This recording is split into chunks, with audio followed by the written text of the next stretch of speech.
أشرقت نفسي بنور من فؤادي حينما رددت يا رب العباد وانتشت روحي وصار الدمع يجري يا إلهي خذ بقلبي للرشاد.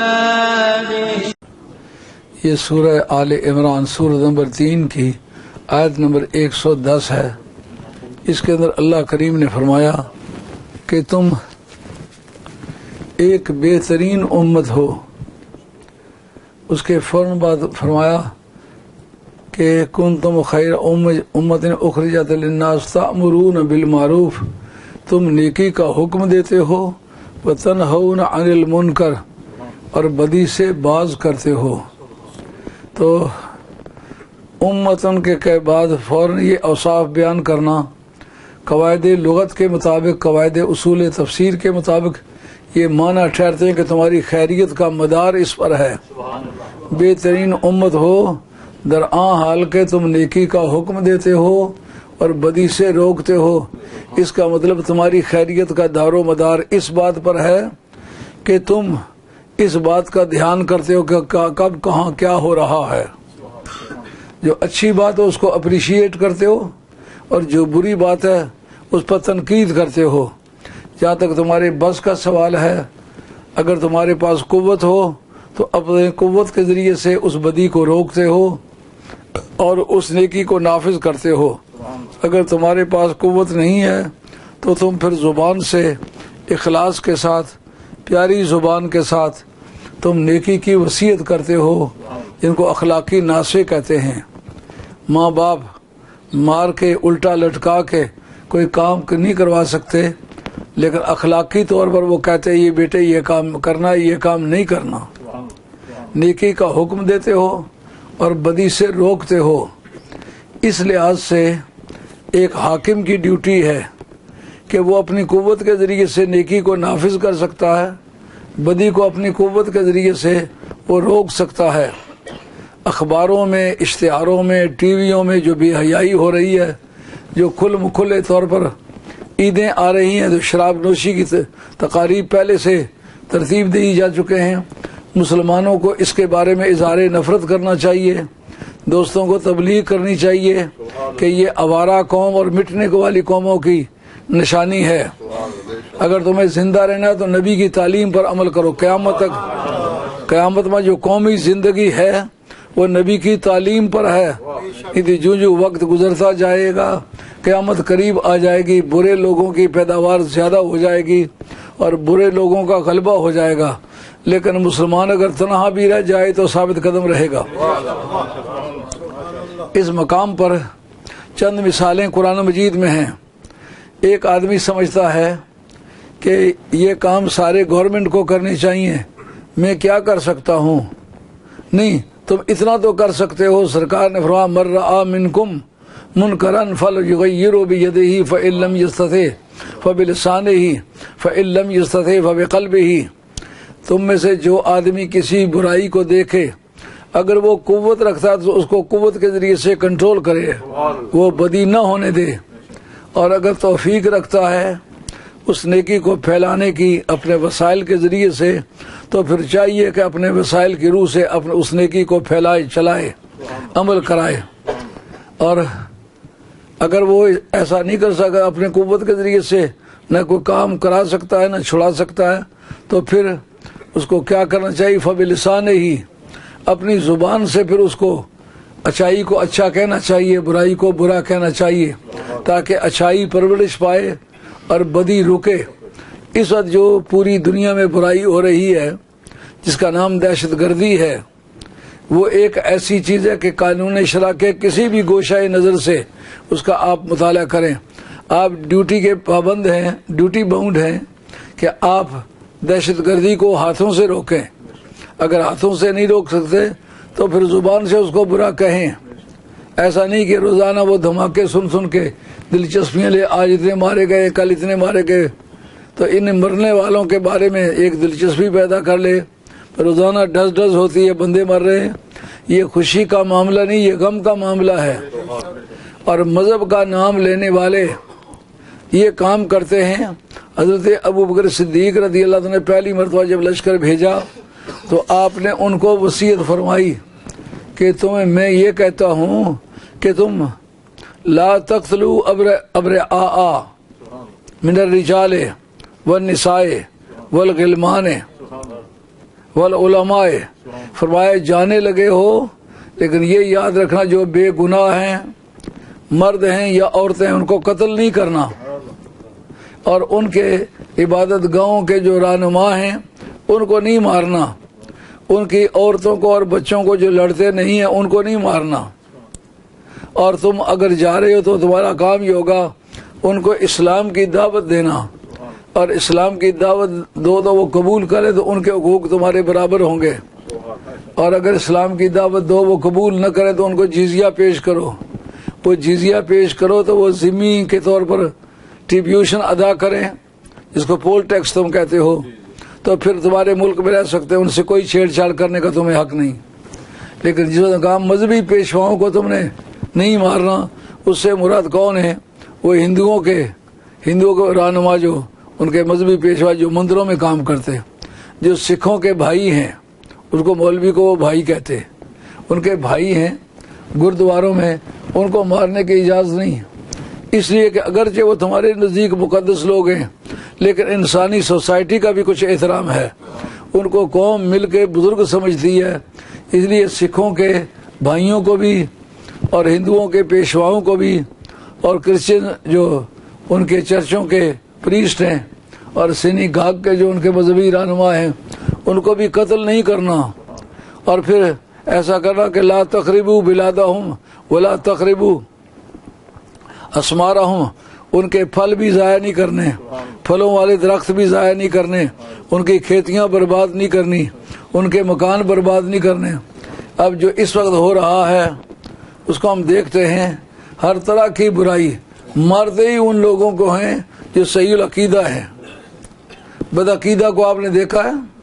پورے ملک میں جتنے بھی دھماکے ہوئے ہیں کسی بدعقیدہ کی مسجد میں ہوئے ہیں؟ کسی بدعقیدہ سیاسی رہنما کے متعلق کوئی اس طرح کا حادثہ ہوا ہے؟ جتنے بھی حادثات ہوئے ہیں وہ مذہبی لوگوں کے ساتھ ہوئے ہیں جو صحیح العقیدہ ہے، یا اس سے دوسرے درجے پر شیعہ سے ہوئے ہیں کہ شیعہ میں ایک کمزوری ہے، صحابہ کے ماننے میں وہ کوتاہی کرتے ہیں، باقی اولیاء اللہ کے ماننے میں، اہل بیت کے ماننے میں اور بزرگوں کے ماننے میں وہ کوئی کوتاہی نہیں کرتے۔ سنیوں کے بعد اگر سب سے زیادہ حادثات ہوئے ہیں تو ان کے متعلق ہوئے ہیں۔ یہ سمجھنے والی بات ہے، اس جگہ ہمیں خاموش بیٹھنا صحیح نہیں ہے، اخبارات کے ذریعے سے بیان دینا چاہیے، جتنی محفلیں منعقد ہوتی ہیں ان میں اس پر آواز اٹھانی چاہیے، اور یہ سمجھنا کہ یار میں تو اس میں شریک نہیں ہوں نا، اس پر قرآن مجید کے چند میں پریسیڈنٹ پیش کرتا ہوں، ان پر دھیان کریں۔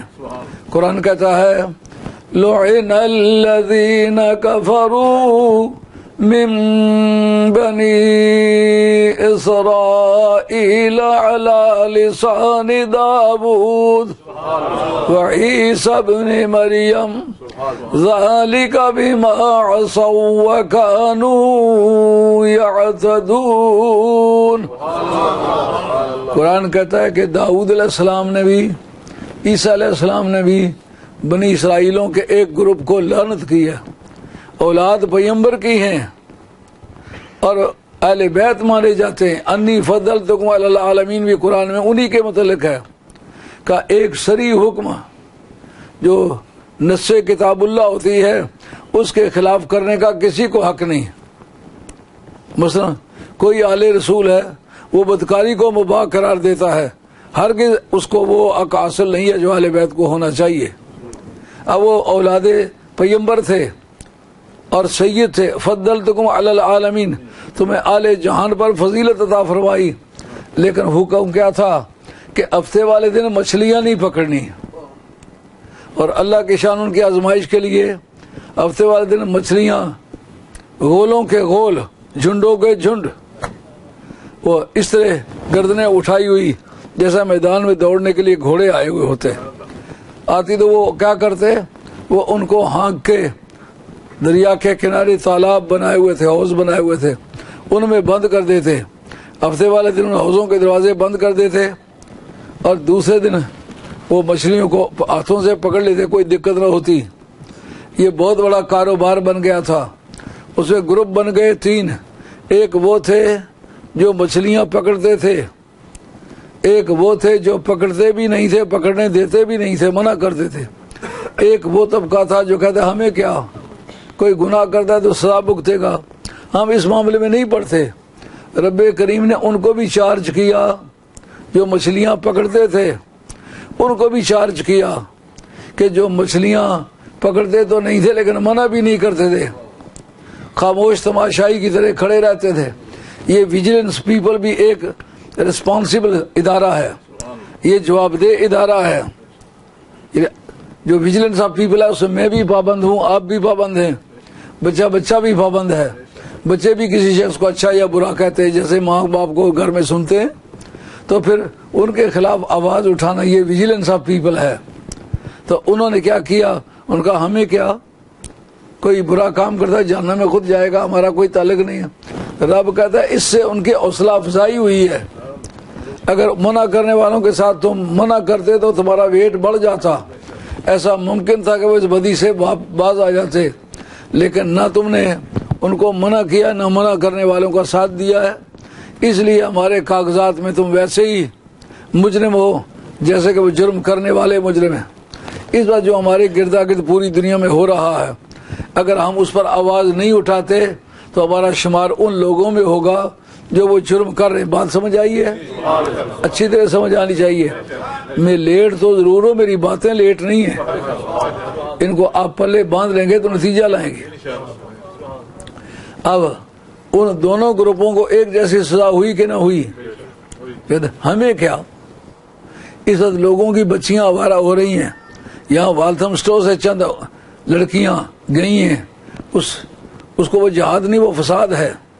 مسلمانوں کے قتل کرنے کے لیے جو مہمات ہوتی ہیں وہ فساد کہلاتی ہیں, جہاد نہیں کہلاتی.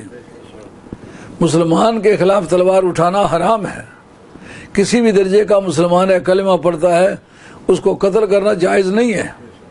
تو وہاں یہاں سے بھی گئی ہیں, لیکن کوئی تربیت ہوتی رہی ہوگی نا, سوسائٹی کے لوگ دیکھتے رہے ہوں گے.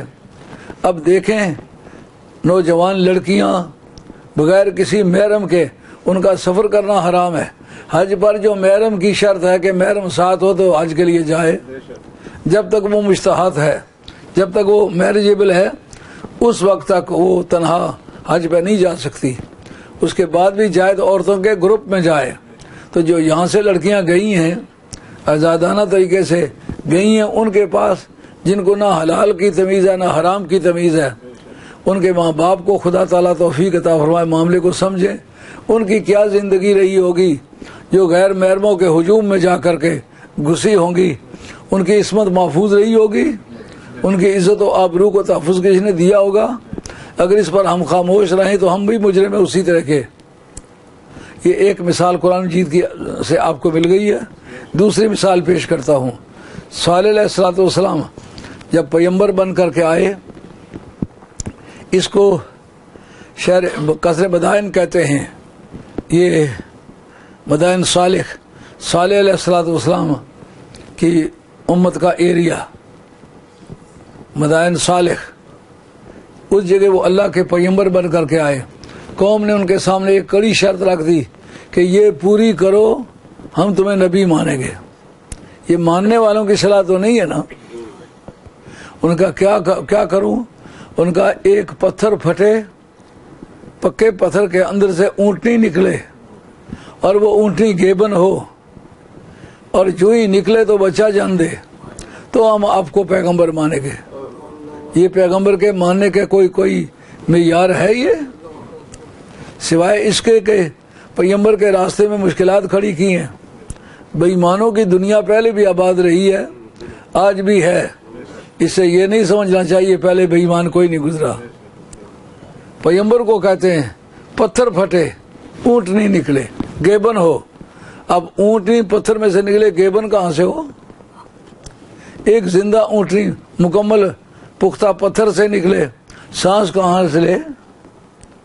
انہوں نے دعا کی, خدا تعالیٰ نے پتھر کو پھاڑا, اونٹنی نکلی, گیبن تھی, اس نے بچہ جنم دیا. اور اس علاقے میں ایک اتنا بڑا چشمہ ہے جس کا وجود آج بھی موجود ہے کہ وہ پورے علاقے کو سیراب کرتا ہے. آدمی نہیں سمجھ سکتا کہ ایک چشمہ پورے علاقے کو سیراب کس طرح کر سکتا ہے. اگر کوئی بندہ کوہاٹ کا بیٹھا ہوا ہے تو میں اس کو مخاطب کر کے کہتا ہوں کہ کوہاٹ شہر کے باہر جہاں سگنل والوں کا قلعہ ہے اس میں ہمارے خاندان کے بزرگوں کی یادگار ہے. 5 چشمے، 5 بھائی تھے، ایک ٹیلے پر آ کے بیٹھے. کوئی پیچھے ندی نہیں ہے، نالا نہیں ہے، کوئی نمی نہیں ہے، کوئی پہاڑ نہیں ہے، صرف ایک ابری ہوئی جگہ ہے. وہاں بیٹھے. جنگل خیل گیلانیوں کا گاؤں ہے، وہ ہمارے چچا زاد بنتے ہیں. ہم اور وہ اچ شریف سے جدا ہوا ہے. وہ اچ شریف سے ادھر گئے ہیں، ہم اچ شریف سے لاہور کی طرف آئے. اس کا نام ہے جنگل خیل. وہ جنگل خیل اور سگنل کے قلعے کے پاس ہے. لوگوں نے کہا جناب یہ ضلع خشک ہے، اس میں پانی کوئی نہیں ہے، تو آپ دعا فرمائیں. آپ کہتے ہیں ہم غوث پاک کی اولاد میں سے، غوث پاک کی اولاد میں سے یہاں چشمے جاری کریں. 5 بھائی تھے، 5 جگہ بیٹھے ہوئے تھے. آپ نے دعا کی، ایسے چشمے جاری ہوئے کہ ان چشموں میں کشتی چل سکتی ہے. اپنی آنکھوں سے میں نے دیکھے. اس کو چشمہ پنج پیر کہتے ہیں. اس سے پورا ضلع کوہاٹ سیراب ہوتا ہے. ضلع کوہاٹ کے پوری دنیا میں قحط سالی ہو، بارش ہو یا نہ ہو، کوہاٹ کو کوئی دقت نہیں ہوتی. وہ 5 پیروں کی یادگاریں ہیں، 5 چشمے. تو اس سے ایک چشمہ تھا صالح علیہ السلام کے ایریے میں جو پورے علاقے کو سیراب کرتا تھا، مدائن صالح کو. یہ 126 میل کے فاصلے پر ہے مدینہ شریف سے.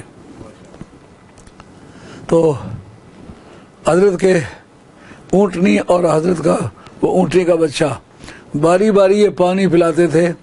وہ لوگ باری باری استعمال کرتے تھے. ہفتے میں ایک دن آپ کا ہوگا ان جانوروں کو پانی پلا لیں یا کچھ کر لیں. لیکن وہ اونٹنی اور وہ اونٹنی کا بچہ 7ویں دن پانی پیتے لیکن سارے چشمے کا پانی پی جاتے. اس وقت انہوں نے کہا یار انہوں نے ہماری معیشت تنگ کر دی ہے، ہماری فصلیں تباہ ہو رہی ہیں وغیرہ وغیرہ، کئی بہانے کیے. انہوں نے کیا کیا؟ برا سمجھا حضرت صالح علیہ السلام کو، بجائے اس کے کہ ایمان لاتے. انہوں نے ایمان کی دولت نہیں پائی، مخالفت کی. اور صالح بن قیدار، اس کے نام میں اختلاف ہے، قیدار بن صالح ہے یا صالح بن قیدار ہے. ٹھیکنے سے قد کا تھا. اس کی شکل اکثر جو نواب صدیق الحسن قنوجی ہے اس سے ملتی جلتی ہے. وہ ٹھیکنے سے قد کا تھا، کالے سے رنگ کا تھا، بھاری اس کی داڑھی تھی، بھاری بال تھے، اور وہ چوڑا چپٹا آدمی تھا. جتنا اونچا تھا اتنا ہی چوڑا بھی تھا. اس نے کیا کیا؟ حضرت صالح علیہ السلام کے اونٹنی کی کونچیں مار دی. مطلب یہ کہ اس اونٹنی کو قتل کیا. اس کا مقصد یہ تھا کہ یہ پانی نہ پیے تو میری قوم خوشحال ہو جائے گی. اب قرآن مجید کہتا ہے مارا تو صالح بن قیدار نے اکیلے ہے، لیکن قرآن نے کہا فَأَقَرُوهَا، ان سب نے مل کے اس کو قتل کیا ہے. تاریخ بتاتی ہے، تفسیر بتاتی ہے کہ اس نے اکیلے مارا تھا، ساری قوم نے نہیں مارا تھا. لیکن قرآن نے کہا جب وہ مار رہا تھا وہ قوم دیکھ رہی تھی، وہ ان کے ایما پر یہ کام کر رہا تھا. یہ کرمنل ابیٹمنٹ ہے، اعانت مجرمانہ ہے. انہوں نے اس ارتکاب جرم میں حصہ لیا ہے. اگر یہ اس کو منع کرتے تو کر سکتے تھے، لیکن منع نہیں کیا. اس لیے اللہ کریم فرماتے ہیں فَدَمْدَمَ عَلَيْهِمْ رَبُّهُمْ فَسَوَّاهَا، اللہ ان پر ناراض ہوا، اللہ نے سب کا صفایا کر دیا. ایک چیخ ابری. انہوں نے بڑے بڑے کام کیے ہوئے تھے. انہوں نے ایسا کیا ہوا تھا پہاڑوں کو بیچ میں سے کاٹ کے اپنے گھر بنائے ہوئے تھے.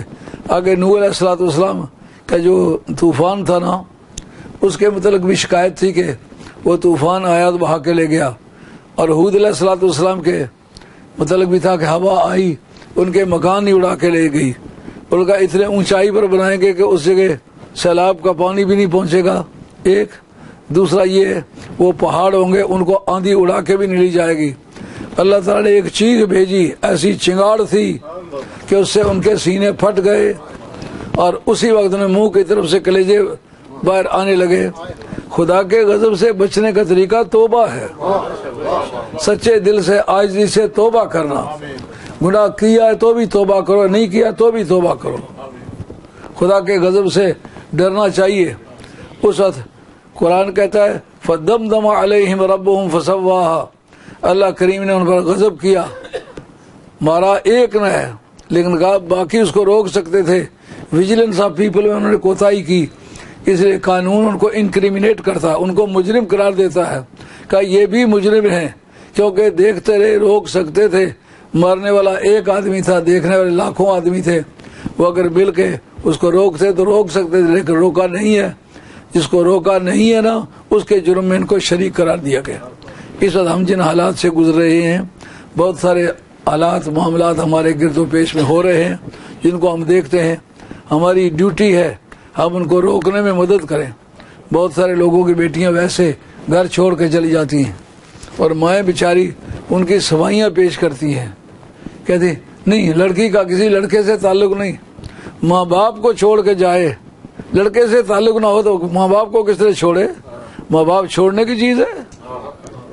کسی جانور کو بھی اپنے ماں باپ سے الگ کرو تو وہ تڑپتا ہے، جاتا ہے بار بار، بیچاری مائیں صفائیاں پیش کرتی ہیں۔ نہیں اس میں اس طرح کی کوئی بات نہیں، وہ حجاب کرتی تھی، وہ نمازیں پڑھتی تھی، تو ساتھ والے خوش ہوتے ہیں فلاں کی لڑکی چلی گئی ہے۔ نہیں، اس بات کو خوشی سے مت دیکھو، سزا ہونے والی ہے، باز آؤ، ایک دوسرے کے ساتھ ہمدردی کرو۔ اگر ایسے حالات پیدا ہوتے نظر آ رہے ہیں ان کو روکنے میں مدد کرو، نہیں تو قرآن مجید نے یہ بات کہی ہے ان کو بھی اسی سزا میں مبتلا کریں گے جو خاموش تماشائی بن کے دیکھیں گے۔ یہ تھا آج کا پیغام، اگرچہ میں دیر سے پہنچا ہوں مگر یہ بات میری تقریر آپ یاد کر لیں، یہ ساتھیوں کے پاس ریکارڈڈ ہوگی، اس کو 8-10 مرتبہ سنیں، لفظ بلفظ یاد کر لیں، آئندہ قوم کو انہی لفظوں میں پیغام دیں تو انشاءاللہ العزیز آپ میری کلاس میں شریک ہو جائیں گے۔ جس سے بدی میں شریک ہونے کی وجہ سے بدی کی کلاس کا طالب علم بن جاتا ہے، ادھر نیکی کی کلاس میں شریک ہونے کی وجہ سے نیکی کی کلاس میں شریک ہو جاتا ہے۔ وما علینا الا البلاغ المبین وآخر دعوانا ان الحمد للہ رب العالمین، الصلاۃ والسلام علی رسول الکریم، الحمد للہ رب العالمین۔ اب سلام کے لیے قیام فرمائیں۔